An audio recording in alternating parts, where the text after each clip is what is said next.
Fala galera, aqui é o professor Leandro Martins e hoje nós vamos fazer um vídeo especial. Os alunos do primeiro ano que estão aí naquela dificuldade para a prova pediram para que eu fizesse esse vídeo justamente para fazermos a revisão.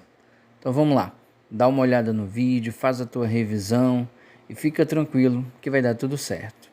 Beleza, vamos começar. A gente vai falar primeiro sobre a classificação das funções. Uma função, ela pode ser classificada em função injetora, sobrejetora e bijetora. Uma função injetora é uma função de A em B se todos os elementos de A possuírem imagens diferentes em B. Então, os elementos do conjunto A vão ter uma imagem diferente em B. Por exemplo, se você substituir o x por 2 na função f de x igual a 2x mais 5, o resultado que você encontra é o 9. Então, 2 faz par ordenado com 9. O 3 faz par ordenado com 11. O 5 faz par ordenado com 15. E o 7 faz par ordenado com 19. Observa nesse caso que cada x possui a sua própria imagem. Não tem, por exemplo, um elemento da imagem que seja imagem de dois elementos no conjunto A. Então, isso caracteriza uma função injetora. Se x1 é diferente de x2, então a imagem do x1 também tem que ser diferente da imagem do x2. Ok? Nós temos então aí a função injetora. Vamos falar agora sobre a função sobrejetora.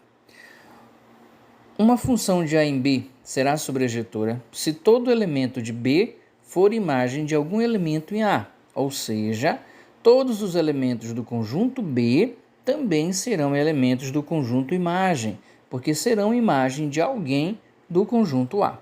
Na função f de x igual a x ao quadrado mais 2x, se substituirmos o x por menos 2, a imagem que ele vai encontrar é o zero.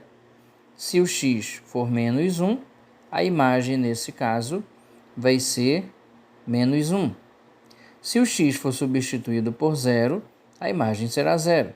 Se o x for 1, a imagem vai ser 3. E se o x for 2, a imagem é 8. Observa nesse caso que todos os elementos do conjunto B são imagem de algum elemento do conjunto A. Por isso é uma função sobrejetora. Mas por que ela não é injetora? Porque o 0 é imagem tanto do menos 2 quanto do 0. Lembra nesse caso que, para ser injetora, o elemento do B tem que ser imagem de um único elemento em A. Por essa situação, essa função não pode ser injetora. Agora, vamos falar da função bijetora. Uma função de A em B será bijetora se ela for injetora e sobrejetora ao mesmo tempo. Então, ela tem que ter as duas características. Vamos analisar a função f de x igual a 2x mais 5. Se o x for 2, a imagem é 9. Se o x for 3, a imagem é 11. Se o x for 5, a imagem é 15. E se o x for 7, a imagem vai ser 19. Observa que cada elemento do conjunto B é imagem de um único elemento no conjunto A. Então, ela é injetora. E todos os elementos de B fazem parte do conjunto imagem, não está sobrando ninguém. Então, ela também é sobrejetora. Se ela é injetora e sobrejetora, então essa função é classificada como bijetora. Ok? Então, é importante você observar a diferença entre as três funções para assim classificá-las. Outro assunto que vai cair na tua prova é a inequação do segundo grau. Na inequação x ao quadrado menos 8x mais 12 maior que zero, a primeira coisa que você precisa fazer é determinar as raízes da função. Nesse caso, x' vai ser 2, x2' é igual a 6.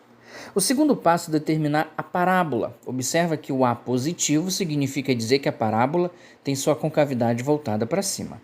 As raízes dessa função são 2 e 6. São os pontos em que a parábola intercepta o eixo x.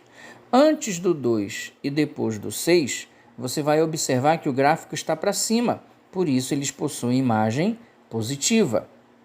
Entre o 2 e o 6, o gráfico está para baixo. Significa dizer que a imagem é negativa. Se você substituir um x menor que 2 ou um x maior que 6, na inequação lá em cima, o resultado que você obtém é um resultado positivo.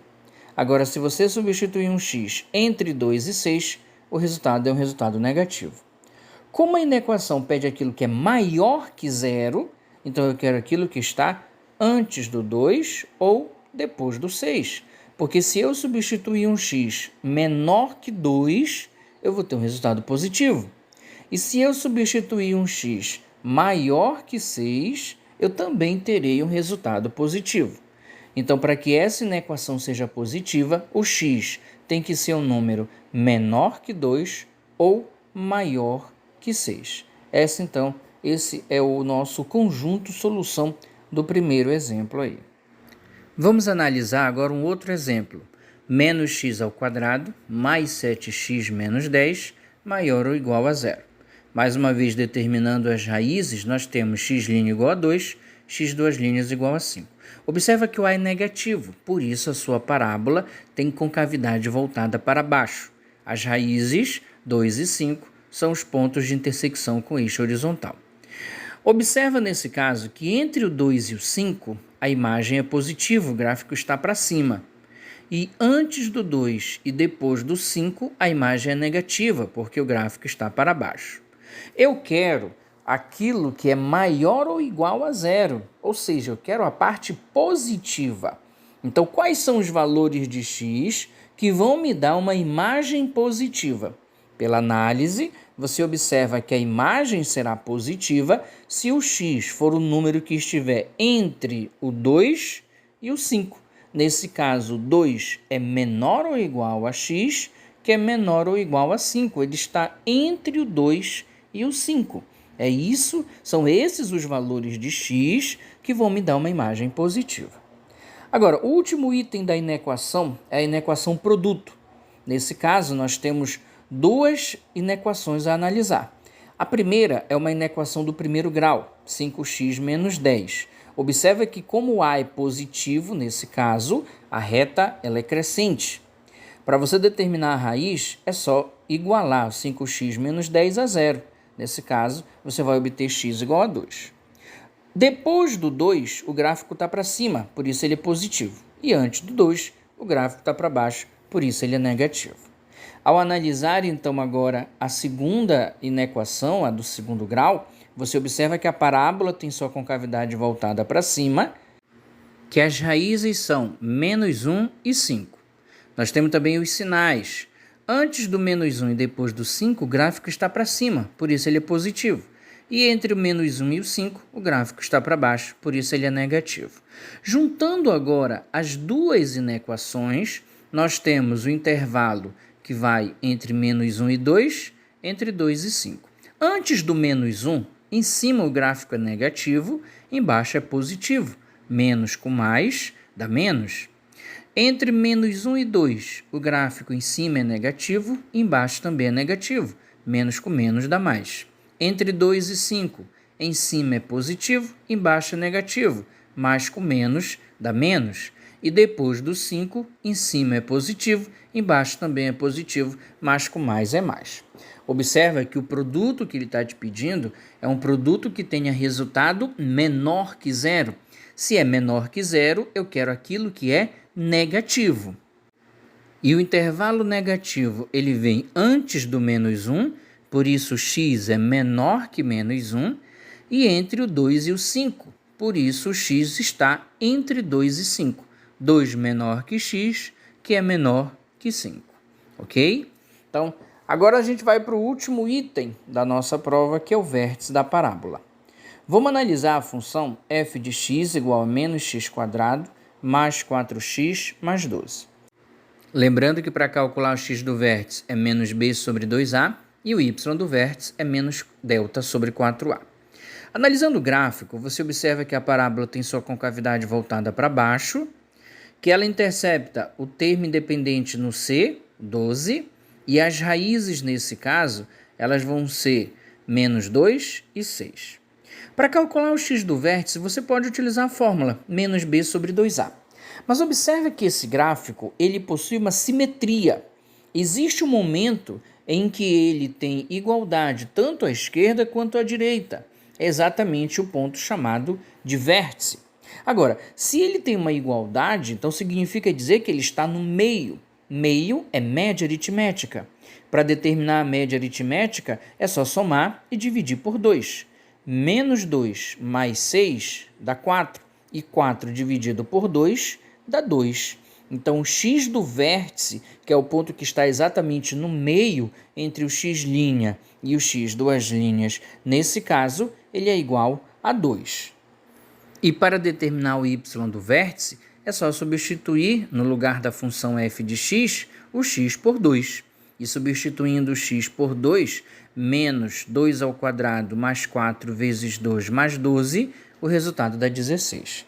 Então é possível você calcular o x do vértice e o y do vértice sem precisar substituir na fórmula. O x do vértice é o ponto médio entre as raízes e o y do vértice é o valor numérico encontrado quando você substitui o x do vértice.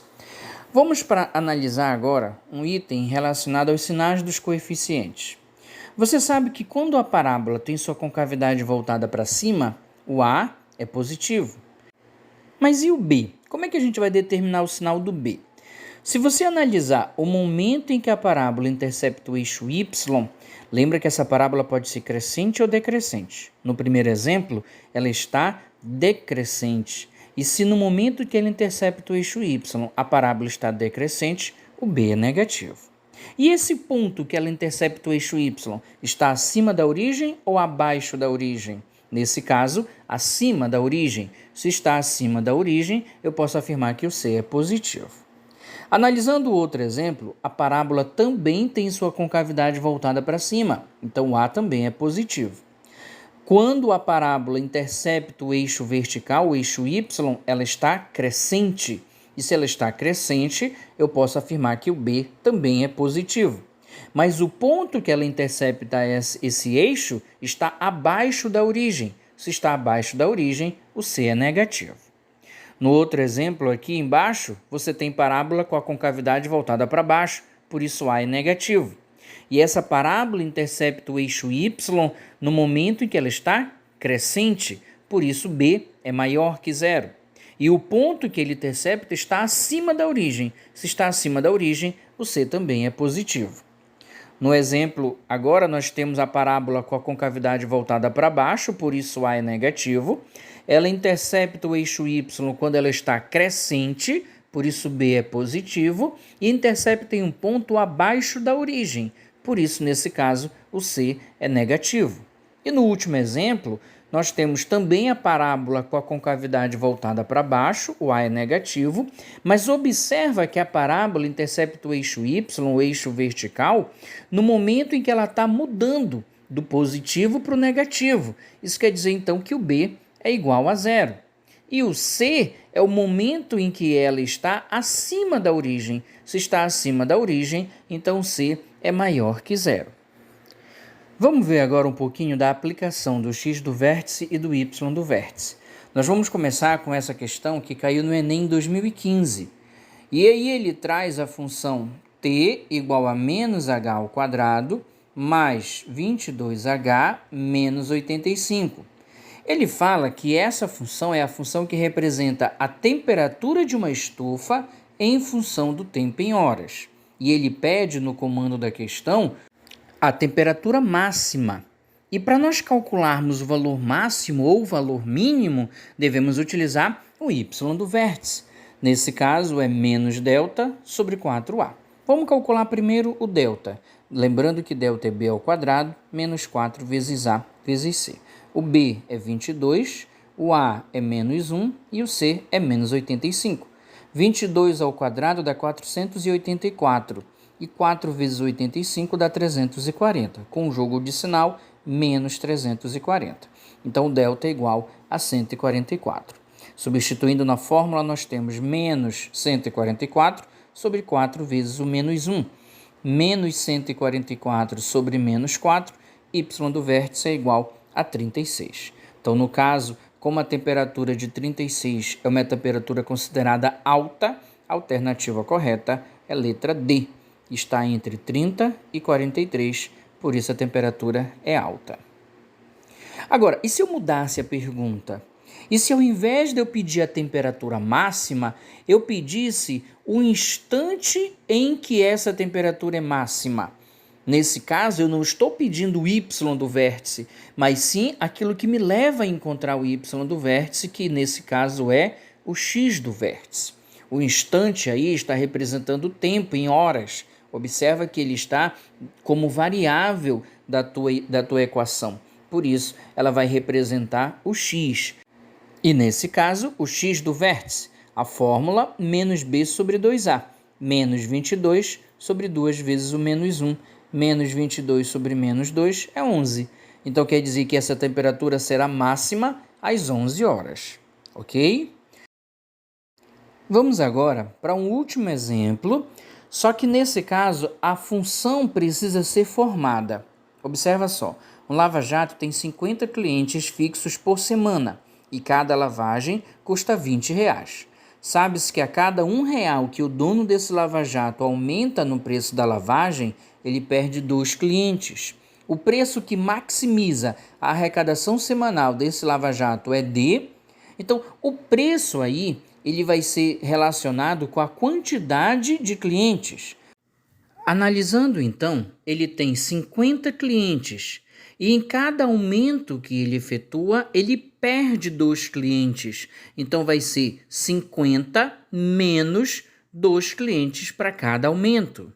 O preço é R$20 e ele vai aumentar R$1 em cada aumento. Então, por isso, 20 mais x. É claro que nós poderíamos fazer a distributiva e montar a função, mas nós também podemos resolver de uma outra maneira. Nesse caso, nós vamos pegar cada um desses parênteses e igualar a zero. Por que isso, professor? Porque se eu zerar um dos termos da função, eu vou estar encontrando exatamente o zero da função, o x' e o x². Então, igualando a zero o primeiro parêntese, nós vamos descobrir então que x' é igual a 25. Fazendo a mesma coisa com outro parêntese, também igualando a zero, nós vamos determinar então o x². Nesse caso, x² é igual a menos 20. Nós precisamos calcular o x do vértice. Lembra que eu falei para vocês que o x do vértice ele fica no meio entre o x' e o x². Então, ele é a média aritmética entre esses dois valores. Somando 25 menos 20 e dividido por 2, dá 2,50. Significa dizer, então, que ele precisa ter 2 aumentos de 2,50. Como cada aumento representa R$1, R$1 vezes 2,50, isso vai dar um aumento no preço de 2,50. Como o preço da lavagem é de R$20, mais o aumento de 2,50, R$22,50. Nesse caso, a alternativa correta, letra E. É isso então, meus amores. Vejam o vídeo, façam aquela revisão bacana, fiquem tranquilos que vai dar tudo certo. Valeu, muitíssimo obrigado e até a próxima.